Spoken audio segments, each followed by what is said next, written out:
ನಿಮ್ ಸರ್ಕಾರಕ್ಕೆ ಅನ್ನಿಸ್ಲೇ ಇಲ್ವಲ್ಲ? ನಿನ್ನೆ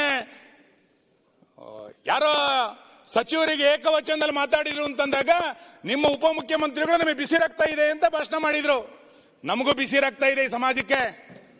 ಇಷ್ಟು ಧರ್ಮಸ್ಥಳದ ಬಗ್ಗೆ ಅಪಪ್ರಚಾರ ಮಾಡಿದಾಗ ಎಷ್ಟು ಬಿಸಿ ರಕ್ತದಿಂದ ಕುದಿಬೇಕಾಗಿತ್ತು ನಾವು.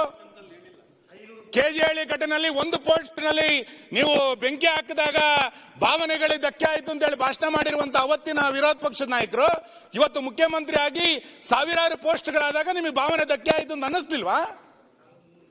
ನಾನು ಮಾನ್ಯ ಅಧ್ಯಕ್ಷರೇ, ಮಾನ್ಯ ಗೃಹ ಸಚಿವರು ಹೇಳ್ತಾ ಇದ್ದೀನಿ, ಜನ ರಸ್ತೆಗೆ ಇಳಿದಿದ್ದಾರೆ ಇವತ್ತು. ಎಲ್ಲಿಯ ತನಕ 13 ಗುಂಡಿ 14 ಗುಂಡಿ ಬಿಡಿ, ಧರ್ಮಸ್ಥಳದ ಒಳಗಿರುವಂತ ಬಾಹುಬಲಿ ಬೆಟ್ಟದ ಬುಡಕ್ಕೆ ಕೈ ಹಾಕಿದ್ರಿ ನೀವು.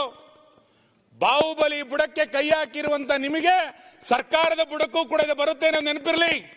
ಸರ್ಕಾರದ ಬುಡಕ್ಕೂ ಬರುತ್ತಿದ್ದು ಅಷ್ಟು ಸುಲಭವಾಗಿ ತಪ್ಪಿಸ್ಕೊಳ್ಳಿಕ್ ಆಗಲ್ಲ ನೀವು. ನಮಗೆ ಬಹಳ ಆಶ್ಚರ್ಯ, ಪತ್ರಿಕೆಗಳಲ್ಲಿ ವರದಿ ಆಗ್ತಾ ಇರುವಂತದ್ದು,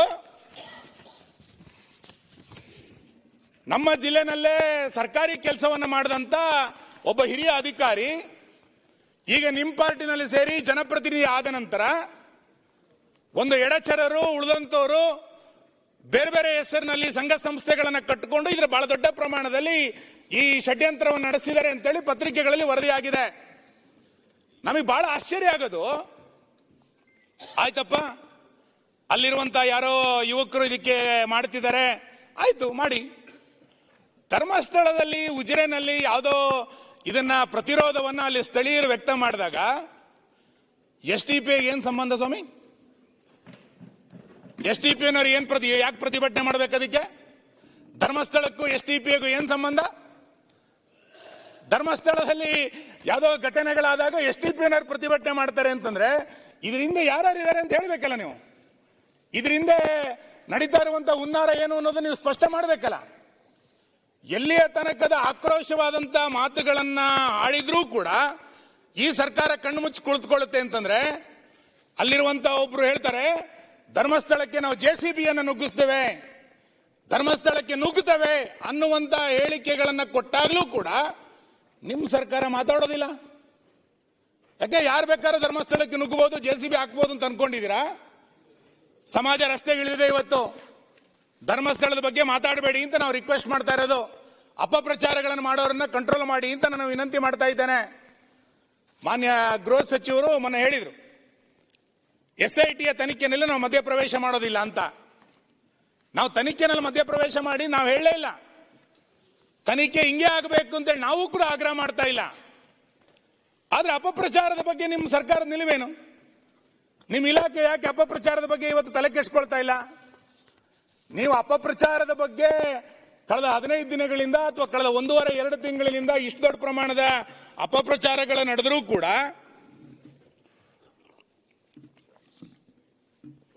ನೀವು ಮೌನ ವಹಿಸಿರೋದು ನೋಡಿದ್ರೆ ನಮಗಿದ್ರ ಬಗ್ಗೆ ಅನುಮಾನ ಇರೋದು. ಸರ್ಕಾರ ಏನ್ ಪಿತೂರಿ ಮಾಡ್ಲಿಕ್ಕೆ ಹೊರಟಿದೆ?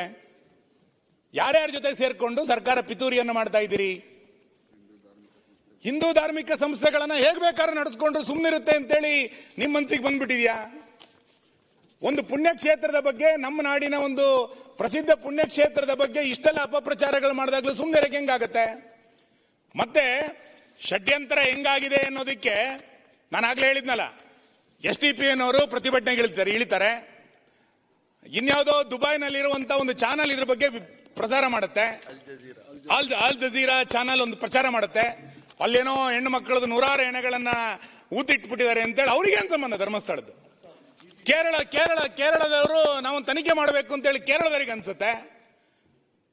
ಏನ್ ನಡೆಸಿದ್ರಿ ಮಾನ್ಯ ಅಧ್ಯಕ್ಷರೇ? BBCನವರು ನಿನ್ನೆ ಇನ್ನೊಂದು ಯಾವುದೋ ಹೊರದೇಶದ ಚಾನಲ್ ಇದ್ರಲ್ಲಿ ಬಹಳ ದೊಡ್ಡ ಸುದ್ದಿ ಪ್ರಕಟ ಆಯಿತು ಅಂತೇಳಿ ಹೇಳಲಿಕ್ಕೆ ಶುರು ಮಾಡಿದ್ದಾರೆ. ನೀವು ಇದರ ಮೂಲ ಏನು ಅನ್ನೋದನ್ನ SIT ಹುಡುಕ್ಬೇಕಲ್ಲ. ಬರೀ ಗುಂಡಿ ಹುಡುಕಿದ್ ಮಾತ್ರ ಅಲ್ಲ, ಇದರ ಹಿಂದೆ ಯಾರ್ಯಾರು ಸಾಕ್ಷಿಗಳು ಅಂತ ಹೇಳ್ತಾ ಇದ್ರಲ್ಲ, ಬಹಳ ಜನ ನಮಗೆ ಸಾಕ್ಷಿ ಇದೆ ಅಂತ ಹೇಳಿದಾರಲ್ಲ, ಆ ಎಲ್ಲ ಸಾಕ್ಷಿದಾರರನ್ನ SIT ತನಿಖೆ ಮಾಡಬೇಕು. ಇದರ ಮೂಲ ಏನು ಅನ್ನೋದನ್ನ ತನಿಖೆ ಮಾಡಬೇಕು. ಮಾನ್ಯ ಗೃಹ ಸಚಿವರೇ, ನೀವು ಬಹಳ ಸಜ್ಜನರಾಗಿ ನನಗೇನೋ ಗೊತ್ತಿಲ್ಲ ಅಂತ ಮೌನ ವಹಿಸಿದ್ರೆ ನಾಳೆ ಬೆಳಿಗ್ಗೆ ಆ ಮುಸುಕುದಾರಿಯನ್ನ ನಿಮ್ಗೆ ಇನ್ಯಾರೋ ಒತ್ತಡ ಮಾಡಿ ನಿಮ್ಮ ಗೃಹ ಇಲಾಖೆಗೆ ಸಲಹೆಗಾರನ ಮಾಡಿಬಿಡ್ತಾರೆ. ಎಚ್ಚರಿಕೆ ತಗೊಳ್ಳಿ, ಅಂತ ಪರಿಸ್ಥಿತಿ ಇದೆ ಇವತ್ತು. ಹಂಗಾಗಿ ನೀವು ಬಹಳ ಎಚ್ಚರಿಕೆಯಿಂದ, ನನಗೆ ಡಿ ಕೆ ಶಿವಕುಮಾರ್ ಇದ್ದಾಗ ಸ್ವಲ್ಪ ಧೈರ್ಯ ಇತ್ತು. ಏನು ಅಂತ ಕೇಳಿದ್ರೆ, ಧರ್ಮಸ್ಥಳಕ್ಕೆ ಬಂದಾಗ ಅವ್ರು ಹೇಳಿಕೆ ಕೊಟ್ಟಿದ್ರು, ಧರ್ಮಸ್ಥಳದ ಬಗ್ಗೆ 100 ಡಿ ಕೆ ಶಿವಕುಮಾರ್ ಇದ್ದಾರೆ ಅಂತ ಹೇಳಿಕೆ ಕೊಟ್ಟಿದ್ರು. ನಮಗೊಂದು ವಿಶ್ವಾಸ, ಹೌದಪ್ಪ ನಮಗೊಬ್ಬ ಭಕ್ತ ಇದ್ದಾರೆ ಇಲ್ಲಿ ಧರ್ಮಸ್ಥಳಕ್ಕೆ ಏನಾರು ಆದ್ರೆ ನೋಡ್ತೀನಿ ಅಂತ. ಆ 100 ಡಿ ಕೆ ಶಿವಕುಮಾರ್, ಆ ಬಿಸಿ ರಕ್ತದ ಡಿ ಕೆ ಶಿವಕುಮಾರ್ ಎಲ್ಲೋದ್ರು? ಮಾತಾಡ್ಬೇಕಿತ್ತಲ್ಲ. SIT ರಚನೆ ಆಗ್ಬೇಕಾದ್ರೆ ಆಯ್ತಪ್ಪ, ನಾಳೆ ಇನ್ನೊಂದು ಯಾರೋ ಬಂದು ಇಲ್ಲೊಂದು ಹೆಣ ಊತಿದೀವಿ ಅಂತ ಇನ್ನೊಂದು SIT ಮಾಡ್ತೀರೇನು? SIT ಹಿಂದೆ ಏನ್ ಪಿತೂರಿ ನಡೆದಿದೆ ಅಂದ್ರೆ ನಾನು ಕೊನೆಗೆ ಬರ್ತೇನೆ ಅದಕ್ಕೆ. ಇಂಥ ಒಂದು ಷಡ್ಯಂತ್ರಗಳು ಧರ್ಮಸ್ಥಳದ ಬಗ್ಗೆ, ಧರ್ಮಸ್ಥಳ ಕ್ಷೇತ್ರದ ಬಗ್ಗೆ, ಹಿಂದೂ ಪಾವಿತ್ರತೆಯನ್ನು ಹಾಳು ಮಾಡುವಂತ ವ್ಯವಸ್ಥೆಗಳು ನಡೆದಾಗ ಸರ್ಕಾರ ಸುಮ್ಮನೆ ಕೂತಿರೋದ್ರ ಬಗ್ಗೆನೇ ನಮಗೆ ಅನುಮಾನಗಳು ಬರ್ತಾ ಇದೆ. ನಿಮಗೆ ಹುಲಿ ಉಗುರು ಹುಡುಕ್ಲಿಕ್ಕೆ ಬಹಳ ಆಸಕ್ತಿ.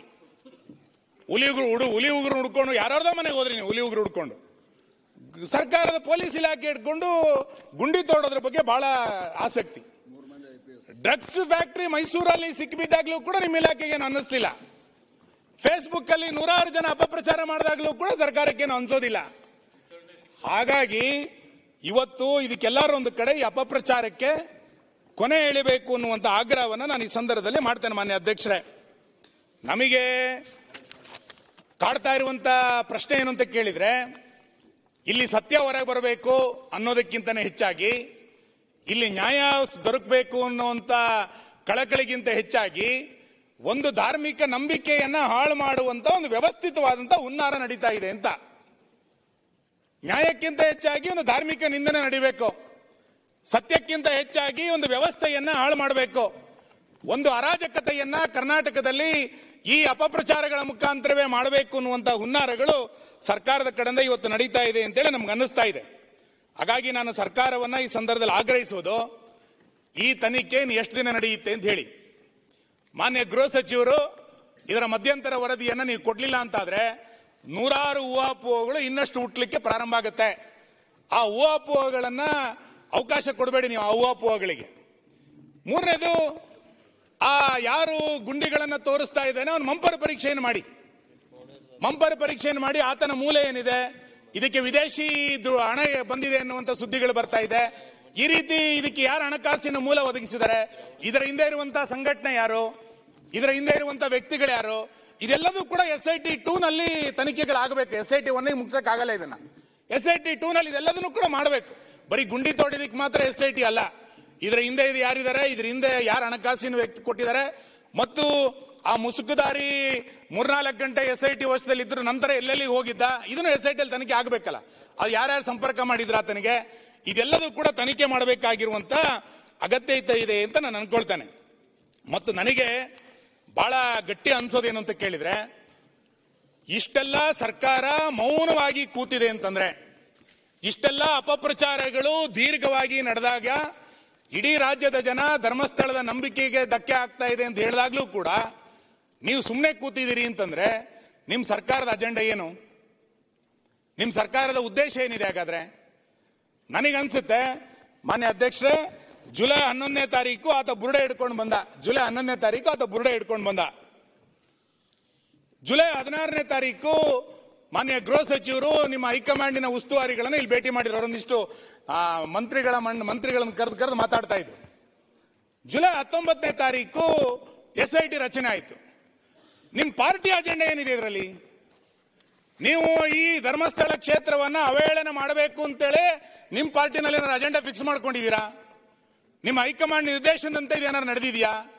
ಇದು ಇಂಡಿ ಒಕ್ಕೂಟದ ಏನಾರು ಅಜೆಂಡಾನ, ಪಿತೂರಿನ ಇದು ನಿಮ್ ಪಾಪದ ಕೂಸ ಇದು ಗೊತ್ತಾಗ್ಬೇಕಲ್ಲ.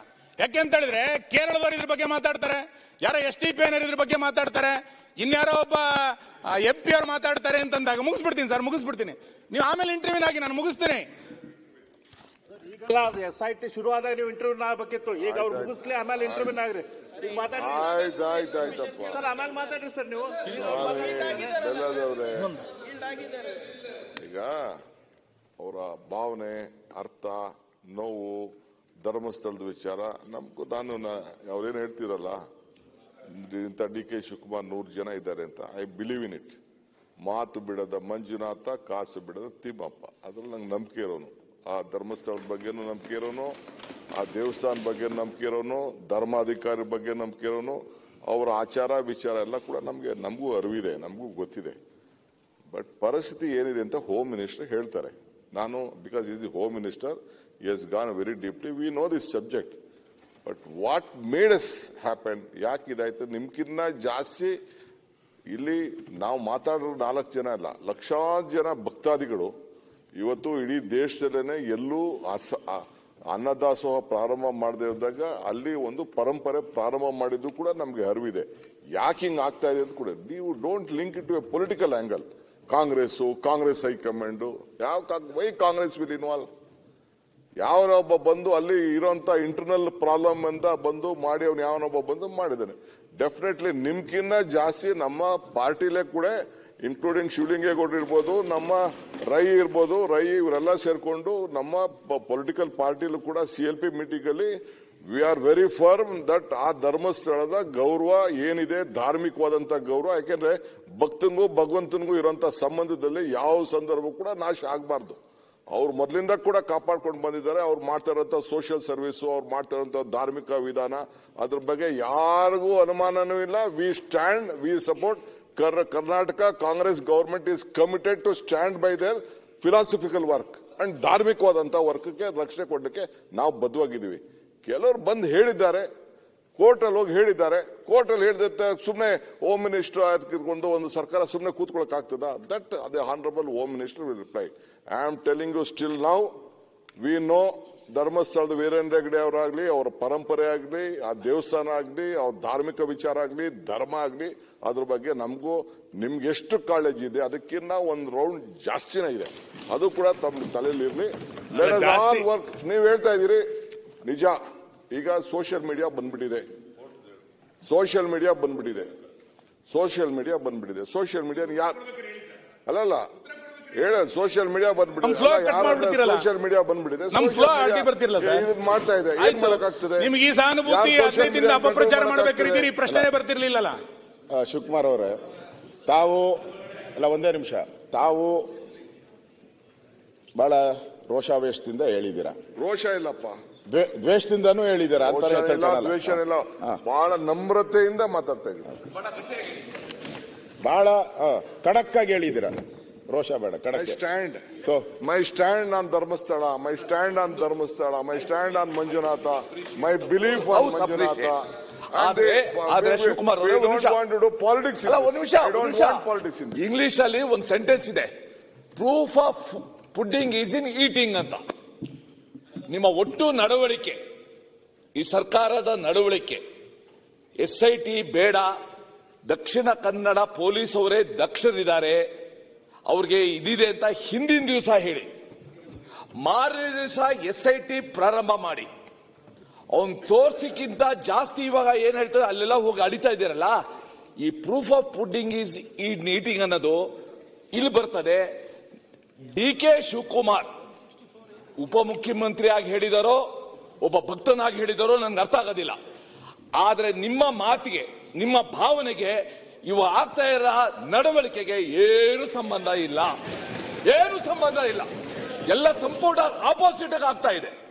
ಹೂ ಇಸ್ ಡೈರೆಕ್ಟಿಂಗ್ SIT ಯಾರು ಡೈರೆಕ್ಷನ್ ಕೊಡ್ತಾ ಇರೋದು? ಆಮೇಲೆ SITಗೆ ಮಿನಿಮಮ್ ಕಾಮನ್ ಸೆನ್ಸ್